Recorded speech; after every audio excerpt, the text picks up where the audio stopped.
자, 4장의 피뢰기 및 서지 흡수기에 대해서 또 알아보도록 하겠습니다. 자, 이상전압을 방지하는 대책으로서의 피뢰기죠. 이런 모양들을 가지고 있고요. 또 뭐 변전소에서는 이런 모양들이 피뢰기 모양입니다. 그래서 자, 피뢰기는 이제 기호로는 이렇게 쓰죠. LA Lightning Arrestor, LA 이렇게 나타내죠. 그래서 이상전압이 내습했을 때 전압의 파고값을 저감시켜서 기기를 보호한다. 즉 이상전압을 대지로 방전시켜 버리고요. 이상전압이 발생했을 때 대지로 방전시키고 그 속류 잇따라 오는 정상적인 흐름 있죠. 그것을 차단한다. 그 얘기죠. 자, 그림을 다시 한번 살펴보면 지금 이런 상용주파의 정상적인 파형이 있었는데요. 오호, 지금 이상전압, 뇌에 의한 이상전압이 이렇게 발생했을 때 흘러 들어가면서 지금 여기 뒤에는 변압기가 있고 얘를 이렇게 쭉 빼낸다는 얘기죠. 그리고 많이 낮아졌죠. 이렇게 이상전압을 빼내버리고 그 전압의 파고값을 저감시키고요. 또 뒤에 잇따라오는 이 정상적인 흐름을 우리가 속류다 그 얘기죠.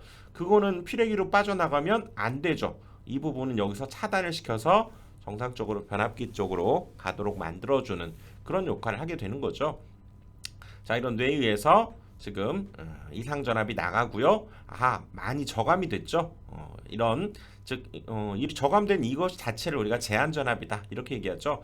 이 전압 자체는 사실상 이 피뢰기에 동작 중에 있을 때 피뢰기에 걸리는 전압이다 이렇게 우리가 볼 수 있죠. 이상전압이 쭉 빠져나가고 남아있는 전압, 그걸 우리가 제한전압이라고 하고 그 뒤에 잇따라오는 정상적인 흐름, 이걸 우리가 속류 이렇게 얘기하죠. 속류는 차단되어야 됩니다. 그래서 변압기의 전압에는 이런 여러 가지 말들이 있었죠. 제한전압, 피뢰기가 처리하고 남은 전압 이렇게도 볼 수 있고요. 그 다음에 뒤에 속류, 방전전류에 이어서 전원으로부터 공급되는 상용주파 전류, 이것은 여기를 통해서 빠져나가면 안 되는 거죠. 이 부분은 변압기 쪽으로 그대로 이어져 가야 되고요. 자, 충격 방전 개시 전압. 자, 충격파다라고 인지를 하게 충격파다라고 우리가 판단되게 되면 방전을 시작해야 되는 거죠. 그것을 개시하는 전압. 자, 충격 방전 개시 전압 어떻게 돼야 됩니까? 낮을수록 좋죠. 낮은 충격에도 빨리 해소를 해버려야 좋겠죠. 제한 전압도 낮을수록 좋습니다. 낮을수록 그렇죠. 이상 전압을 많이 빼낸 거기 때문에 얘도 낮을수록 좋겠죠. 그래서 피뢰기의 구조로는 변압기 전단에 이렇게 붙어 있게 되죠. 그래서 이 부분이 피뢰기인데 요거를 우리가 직렬 갭이라고 하고요. 얘를 특성 요소, 직렬 갭과 특성 요소로 이루어져 있다. 그래서 직렬 갭은 평상시에 누설 전류를 방지하고 그다음에 이상 전압이 발생했을 때 방전이 되도록 그렇죠? 저전압으로 방전되도록 하는 역할을 하게 되고요. 특성 요소는 얘는 또 속류를 차단하고 이제 소호하는 역할까지도 하게 된다는 거죠. 속류 뒤따라 이어오는 정상적인 전류를 여기에서 차단해야죠. 이쪽 변압기로 보내야죠. 그리고 소호 아크를 저감시키는 역할을 하게 되고요. 특성 요소 이상 전압 방전 시에 피뢰기의 전위가 크게 되면 안 되겠죠. 그래서 피뢰기의 전위 상승을 억제해서 전체적으로 피뢰기의 절연 파괴를 방지하는 요소가 특성 요소다 이렇게 얘기하죠. 그래서 전자기적인 충격을 보호하는 역할을 하는 것이 이 특성 요소의 성질이 되겠고요. 또 갭이 아예 없는 거, 그래서 갭레스형이다 이렇게 얘기하죠. 특성 요소로만 구성되어 있는 그런 피뢰기도 있습니다. 이것은 산화 아연으로 구성되어 있는 그런 갭리스형 피뢰기도 있다 그 얘기죠. 그래서 여기 보시면 지금 제한전압이고요. 이에 뒤따라오는 정상적인 흐름, 속류 이렇게 얘기한다고 그랬고요. 그래서 피뢰기가 갖춰야 될 구비 조건도 우리가 살펴봤죠. 얘는 이상전압만 빼내고 여기 속류는 차단시켜야죠. 여기로 내려가면 안 되죠. 속류 차단 능력이 있고요. 또 이상전압을 우리가 내려보내고 남아있는 피뢰기에 걸려있는 전압을 제한전압이다 이렇게 얘기한다고 그랬고 그것은 역시 낮을수록 좋다고 그랬죠. 또 충격이다라고 판단이 되면 낮은 충격에도 빨리 방전을 하는 게 좋겠죠. 그래서 충격 방전 개시 전압도 낮을수록 좋고요.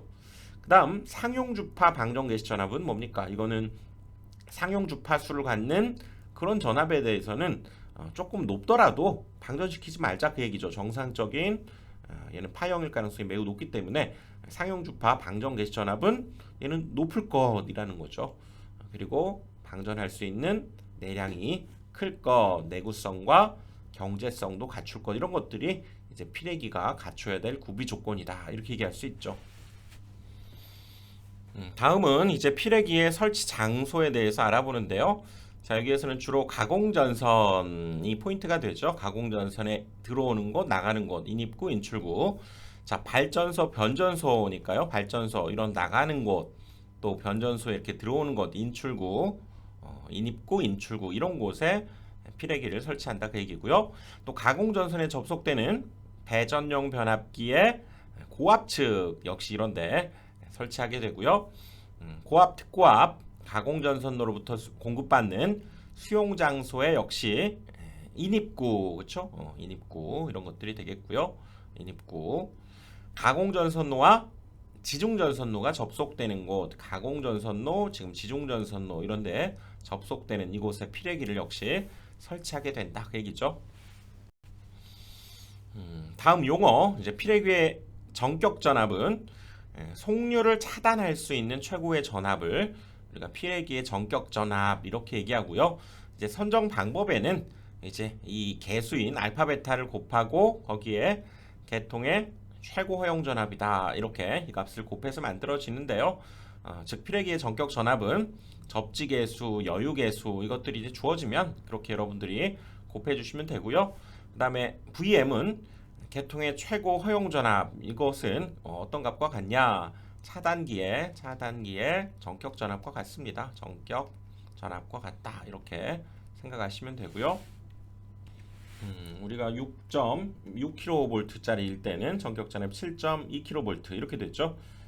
그리고 22,900V 22.9일 때 얘는 25.8이 되죠. 25.8kV가 되고요. 그 다음에 154kV일 때는 170kV 이 차단기 전격 전압 해당되는 것들 기억해 두실 필요가 있습니다. 그 다음 계통의 전압별 피레기의 전격 전압이 주어지는데요. 이거 여러분들 기억을 해 두셔야 됩니다. 229, 그 다음에 22, 66, 154, 345 이렇게 돼 있을 때 여기 보시면 229는 변전소 21이고요. 얘는 24, 66이 72, 154, 144 우선 이렇게 3개 정도 기억을 해 두시고요. 전체 다 외우면 좋지만 우선 처음에는 이렇게 몇 가지 핵심이 되는 것들 기억해 두셔야 되는데 그 중에서도 229의 이 배전솔로에서는 얘가 18kV가 됩니다. 요거 기억을 해 두셔야 되고요. 피레기의 전격 전압 그래서 우리 피레기 문제에서 이렇게 주어지고 여기에 접속되어 있는 변압기가 22,900V다, 229이다 이렇게 주어졌을 때 이거의 전격 전압 구하라 그러면 여기는 22,900V 우리 흔히 쓰는 공증 전압이죠. 그래서 요거인 경우에 LA는 18kV다 라고 하는 것 여기에 선로에서 그렇죠? 18kV짜리 피내기 전격 전압을 쓰게 된다라고 하는 거 요거 LA18 요거 기억을 해둬야 됩니다. 229에서 LA18 기억을 해두시고요. 다음은 피레기의 방전 전류 값을 여러분들 기억을 해두셔야 됩니다. 그래서 방전 전류 값 그래서 여기 2,500, 5,000, 10,000 이렇게 되고요. 보통 이 부분을 우리가 빈칸을 메워라 하는 문제가 주로 출제가 되고요. 자, 설치 장소 여기 2,500은 선로고 그 다음에 5,000과 많은 변전소에 해당되는데 여기 배전선로고요. 5,000은 66kV 이하 3,000kVA 이하짜리에서 5,000A가 되고 그 다음 여기는 3,000kVA를 초과하거나 154 이상의 계통 그리고 송전선 케이블 및 정전 축전지 뱅크를 개폐하는 곳 또 배전선로 인출 측 이런 데에서는 공진 반전 전류가 1000A 이렇게 된다는 거죠. 이 세 가지 값 여러분들 기억을 해 두셔야 됩니다. 그리고 229일 때 그때의 피레기 역시 공진 방전 전류 2500A 역시 적용된다는 것도 기억을 해 두시고요. 그 다음에 피레기 점검 항목 있습니다. 여러분들 1, 2차 측 단자 볼트 이상 유무 점검해야 되고요. 또 애자 부분에 손상이 생겼는지 깨졌는지 절연 파괴가 생겼는지 그 다음에 접지 저항 또 절연 저항 이런 것들을 측정하는 것이 피레기의 점검 항목이다 이렇게 볼 수 있습니다. 기억을 해 두셔야 되고요. 그 다음에 이제 피레 시스템으로 가보면요. 피레 시스템은 자 외부 피레 시스템과 내부 피레 시스템이 있죠. 외부 피레 시스템에서는 수레부 인하도선 시스템, 접지극 시스템 이렇게 있죠. 그래서 우리가 요거 이렇게 뇌를 받아들인다 그래서 수레부 이렇게 얘기하고요. 얘를 끌어내야 되겠죠. 땅으로 접지를 시키기 위한 부분을 인하도선 그리고 접지극 이렇게 구성되어 있는 것이 외부 피레 시스템이죠. 그래서 수레부 낙뢰를 포착할 목적으로 피레침, 망상도체, 가공지선과 같은 금속체 물을 이용해서 외부 시스템으로 돌침, 수평도체, 메시도체 이런 것들이 있다고 그랬죠. 요거 필기에서도 우리 전기 설비에서 살펴본 내용이죠. 자, 인하도선 끌어내리는 거죠. 뇌졸에 의한 손상 확률을 감소시키기 위해서 여러 개의 병렬 전류 통로를 형성하고 길이는 최소로 유지해야 되겠죠. 구조물의 도전성 부분에 등전이본 등을 실시하고 접지극을 또 마련해야 되는 거죠. 내부 피레 시스템은 등전이 본딩을 한다거나 또 외부 피레 시스템하고 전기적으로 절연되어 있는 구성된 그런 피레 시스템의 일부 SPD를 뜻합니다. 뒤에 한번 다시 나오게 되는데요. 이렇게 내부 피레 시스템이 있고요. 피레 등전이 본딩은 역시 전이차를 줄이기 위해서 직접적으로 접속시키거나 역시 서지 보호 장치를 SPD죠. 통해서 분리된 금속부를 피레 시스템에 본딩하는 것들을 우리가 피레 등전이 본딩이다 이렇게 얘기하죠. 그래서 결론적으로 여기 외부 피레 시스템은 이런 수레부, 인하돈선, 또 접지극 이렇게 이루어져 있는 시스템을 생각할 수가 있고요. 내부 피레 시스템은 이 SPD로 이루어져 있는 것들 그리고 그것을 서로 등전이 본딩한 이런 개념이 내부 피레 시스템이다 이렇게 크게 여러분들 SPD 생각하시면 됩니다. 이제 피레 시스템의 적용 범위를 생각해 보는데요.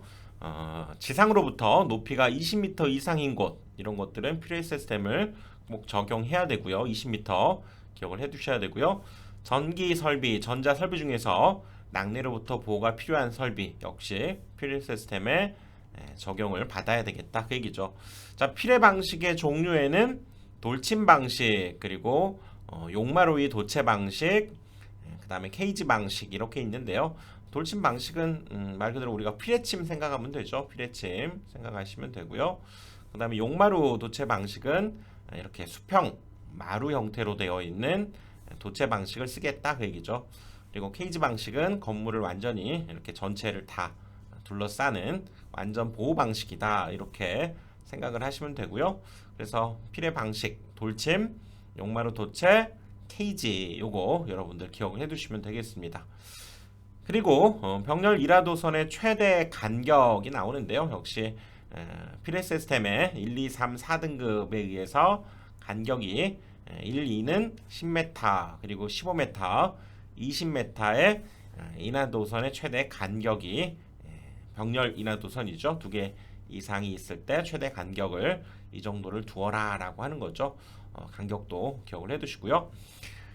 다음은 이제 서지 흡수기 SA 서지 흡수기로 갑니다. 이 피레기 같은 경우 LA죠. 서지 흡수기는 일종의 변압기 2차 측 후단에 이렇게 진공의 차단기죠. 이 진공 차단기를 우리가 개폐할 때 개폐 서지가 발생하죠. 이것이 내부 이상 전압입니다. 개폐 서지에 의해서 발생되는 그 이상 전압을 우리가 방지해야 될 때 기호 자체는 동일하죠. LA와 동일한 기호로 쓰게 되고요. 우리 서지 흡수기임을 강조하기 위해서 반드시 SA라고 옆에다 표기는 해줘야 되겠죠. 그래서 서지 흡수기는 보호하고자 하는 기기의 바로 전단에다가 배치하게 되는 거죠.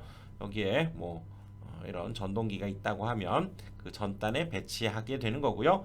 이런 개폐 서지가 발생하는 우리가 차단할 때 차단기를 통해서 투입하거나 또는 얘를 열 때 그렇죠? 서지가 발생하기 때문에 그런 것들을 방지하기 위해서 바로 하고자 하는 그 전단에 SA를 설치하게 된다 그 얘기죠. 그래서 설치 목적은 선로의 개폐 서지, 순간 과도 전압 이런 이상 전압들이 기기에 악영향을 주는 것을 막기 위해 설치한다. 당연해 보이고요. 그래서 서지 흡수기의 전격이 있죠. 전격 공층 전압 3.3, 6.6, 229 이렇게 돼 있을 때 전격 전압이 여기 4.5, 7.5 역시 여기도 18kV네요. 앞에 LA도 마찬가지였죠. 229의 LA가 LA18 기억하자고 그랬듯이 여기도 18kV가 되고요. 공칭 방전 전류도 5kA가 되겠네요. 자, 요거 정도 우선 확실하게 기억을 해 두시고요.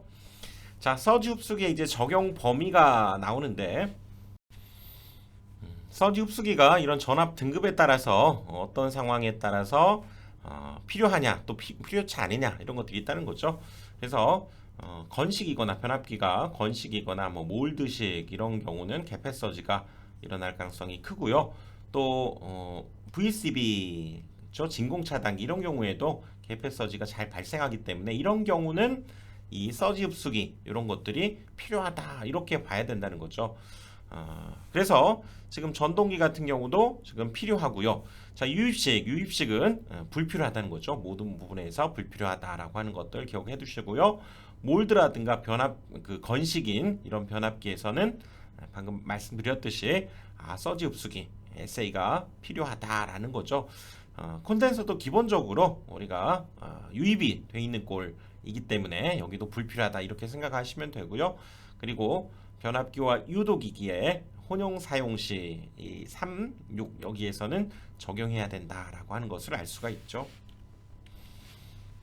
그래서 여기 상기표와 같이 VCB를 사용할 때 반드시 서지 흡수기를 사용해야 되지만 VCB와 유입 변압기를 사용할 때는 설치하지 않아도 된다. 그래서 포인트는 여기 몰드식, 건식 이럴 때 우리가 적용해야 된다는 거고요. 전동기는 기본적으로 보호를 해야 되기 때문에 적용해야 된다. 그리고 변압기, 유도기 혼용 사용 시 여기에도 적용해야 된다. 이 부분 기억을 해봅시다. 서지 보호 장치 SPD죠. 서지 프로텍티브 디바이스 SPD이고요. 이것은 과도적인 과전압을 제한하고 서지 전류, 이상 전류를 갖는 것을 따로 빼낸다, 분류시킨다 그 얘기죠. 그래서 자, 서지 보호 장치를 우리가 전선에 연결할 때 여기 전선이 있고요. 여기에는 지금 단자대죠. 접지 단자대일 때 이 서지 프로텍트 디바이스 SPD를 설치할 때 이 간격을 최대한 가깝게 하자 그 얘기죠. 그래서 지금 여기 선로에서부터 SPD 또 SPD에서부터 단자대까지 거리를 각각 AB라고 했을 때 이 둘의 합의 값이 0.5m를 초과하지 않도록 하자. 요 0.5m 시험에 나온 적이 있죠. 그래서 이 부분 여러분들 기억을 해 두셔야 되고요. 최대한 가깝게 하되 이 길이 합이 0.5를 넘어서는 안 되겠다라는 거죠. 자, SPD의 이제 기능적인 분류를 생각해 보면 전압 스위칭형 SPD가 있고요. 그다음에 전압 제한형 SPD, 그다음에 복합형 SPD인데요. 전압 스위칭형에는 우리가 서지가 없을 때에는 높은 임피던스를 유지하고 있다가 전압 서지 응답해서 급격하게 낮은 임피던스 값으로 급격히 변화시키는 그런 기능을 갖는 것을 우리가 전압 스위칭형이고요. 전압 제한형도 비슷은 한데 서지가 없을 땐 역시 높은 임피던스를 유지하다가 전압 서지에 응답한 경우에 얘는 연속적으로 이렇게 낮아지는 그런 기능을 갖는 SPD를 우리가 전압 제한형이라고 한다는 얘기죠. 그리고 복합형은 이 전압 제한형과 전압 스위칭형 이것들의 모든 기능을 갖는 SPD다 이렇게 기억을 하시면 됩니다. 그리고 SPD의 이제 구조별 종류를 보면 뭐 이렇게 생긴 것이 원포트 SPD가 되고요. 이렇게 생긴 것이 투포트 SPD다 이렇게 얘기합니다. 요거 모양 원포트, 투포트 SPD 모양 기억해 주시면 되고요. 자, 여기에서도 핵심적인 내용들 각각 살펴봤고요. 다음 강의에서 이제 5장으로 이어가겠습니다.